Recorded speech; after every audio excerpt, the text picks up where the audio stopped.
पिछली किस्त में हमने अल्लाह की मग़फ़िरत हासिल करने और उसकी रहमत पर उम्मीद रखने के बारे में बात की थी, और इस बात पर कभी शक नहीं करना चाहिए कि अल्लाह सबसे ज्यादा रहम करने वाला है।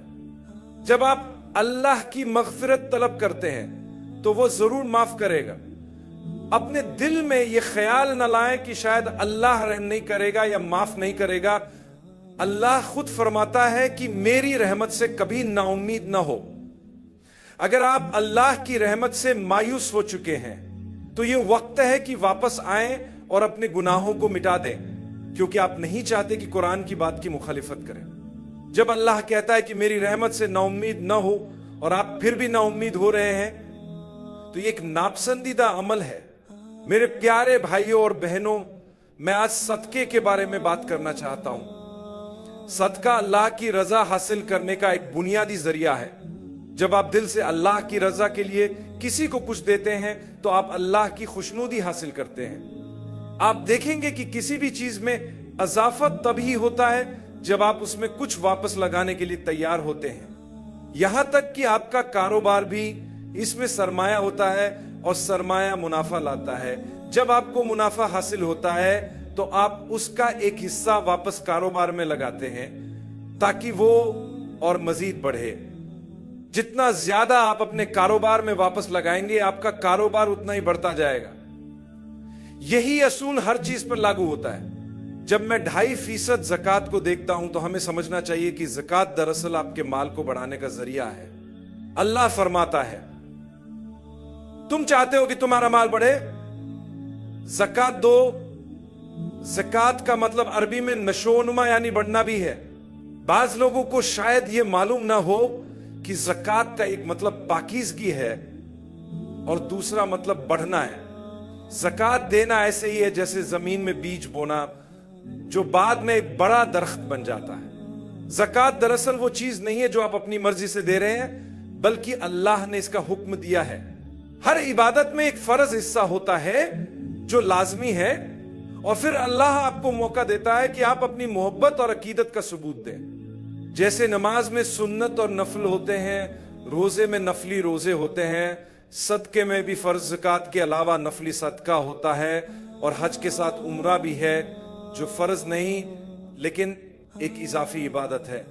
अल्लाह हमें आजमाता है कि हम कितना बढ़कर अमल करते हैं। अगर आप सिर्फ फराइज पूरे करें तो भी जन्नत मिल सकती है, लेकिन अगर आप अल्लाह के करीब होना चाहते हैं तो फराइज के साथ इजाफी इबादत भी करें। अब ज़कात के 2.5% पर आते हैं। अगर आप कामयाबी चाहते हैं तो आपको अल्लाह की राह में देना होगा, वो भी खुशी से। जो चीजें बेचनी जरूरी हैं उन्हें बेचें ताकि आपके पास देने के लिए पैसे हों। कुछ लोग कहते हैं मेरे पास ज़कात देने के लिए नकदी नहीं, तो नकदी बनाएं। देखिए अल्लाह आपको कितना ज्यादा देगा। अगर आप अल्लाह के लिए कुर्बानी नहीं देंगे तो कैसे पाएंगे। कुछ लोग कहते हैं मेरे पास सोना है लेकिन पैसे नहीं, तो सोने का कुछ हिस्सा बेचें और ज़कात अदा करें। अल्लाह ने हर चीज में बरकत रखी है, लेकिन इसका एक छोटा हिस्सा वापस देना जरूरी है। जैसे सेब को देखें, यह एक बड़ा फल होता है लेकिन इसका सिर्फ 2.5% हिस्सा बीज होते हैं। अगर आप वो बीज जमीन में डालें तो क्या होगा, एक पूरा दरख्त उगेगा जो हजारों सेब देगा। यही उसूल दूसरे फलों पर भी लागू होता है। मिसाल के तौर पर एक कीनू को देखें, उसके अंदर कितने बीज होते हैं, वही 2.5% बनते हैं। आपने पूरा कीनू खा लिया मगर बीज नहीं खा सकते। जब हम बच्चे थे तो हमें कहा जाता था कि अगर बीज खा लो तो वो कानों से निकल आएगा। ये सिर्फ मजाक था, लेकिन हकीकत यह है कि बीज को सही जगह लगाना जरूरी है।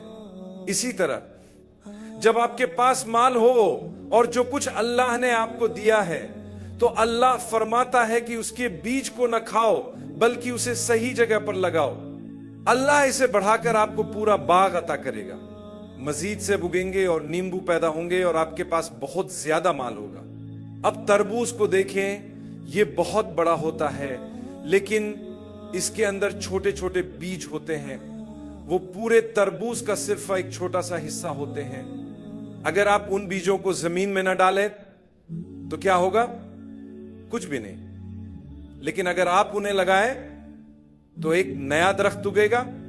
यही बात दौलत के बारे में भी है। अगर आप खर्च नहीं करेंगे तो कुछ नहीं मिलेगा। अल्लाह फरमाता है, ए इब्ने आदम, तुम खर्च करो, मैं तुम पर खर्च करूंगा। यह अल्लाह का वादा है। इसीलिए सूरह अल बकरह में अल्लाह सदके की मिसाल बीज से देता है, जो जमीन में बोया जाए तो 700 गुना ज्यादा हो जाता है। अगर आप देंगे तो अल्लाह आपको और ज्यादा देगा। यह सदके की बरकत है। अगर आप देने के लिए तैयार नहीं है तो आपके पास कुछ नहीं होगा। यही कानून कुदरत है। दुनिया के अमीर तरीन लोग वह नहीं है जो गूगल पर सर्च करने पर सबसे ज्यादा मालदार दिखाई देते हैं। नहीं, हरगिज नहीं, वो हकीकत में अमीर नहीं है। जब तक आप अपनी दौलत को खर्च नहीं करते, आपने अपना वक्त जाया किया है। असल दौलतमंदी यह है कि उसे फायदा मंद जगह पर खर्च किया जाए, चाहे वो आपके लिए हो, आपके खानदान, करीबी रिश्तेदारों, कम्युनिटी, कौम या फिर गरीबों के लिए सदका करें। कुछ ऐसा करें जो दुनिया के लिए फायदा मंद हो, तभी आप हकीकत में अमीर हैं। असल अमीर वही है जो सबसे ज्यादा सखी है। अगर कोई शख्स सखी नहीं है तो वह दर हकीकत अमीर नहीं है।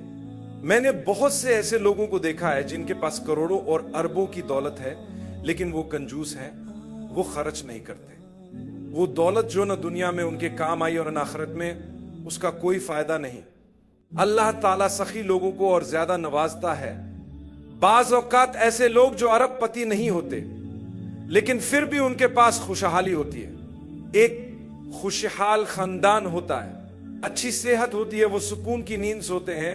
अल्लाह उन्हें खूबसूरत अंदाज में इबादत की तौफीक देता है। ये सब अल्लाह की नेमतें हैं जो वह अपने बंदों को उनके खर्च करने के बदले में अता फरमाता है। लिहाजा ए इब्ने आदम, खर्च करें और देखें कि अल्लाह इसे किस तरह बढ़ाता है। यह रमजान के आखिरी लम्हात हैं। हर रात कुछ न कुछ खर्च करें और देखें कि अल्लाह आपके लिए क्या करता है। अगर आपका दिया हुआ सदका लैलतुल कद्र से जा मिले तो अल्लाह इसे इस तरह बढ़ा देगा जैसे आपने 1000 महीने मुसलसल खर्च किया हो। क्या आप इस अजर का अंदाजा कर सकते हैं?